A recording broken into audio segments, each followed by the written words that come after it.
କେମିତି ହେଲା?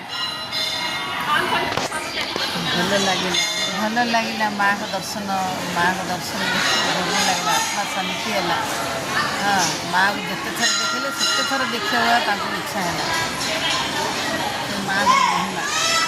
ମାଆଙ୍କର ଆବିର୍ଭାବ ବିଷୟରେ କ'ଣ ଜାଣିଛ? କିଛି ମୋତେ ଜଣା ନାହିଁ ମାଆଙ୍କର। ତମକୁ କ'ଣ ଲାଗିଲା? ମୁଁ କେବଳ ଇଚ୍ଛା କରୁଥିଲି ଆଜି ମୋର ଯୋଗ ଖୋଲିଲା। ମାଆଙ୍କର ଦୟା ତାଙ୍କର ଆଶୀର୍ବାଦ ଯୋଗୁଁ ଆଜି ଆମର ଏତେ ଭିଡ଼ରେ ମଧ୍ୟ ଖୋଲା ଦର୍ଶନ ହେଲା।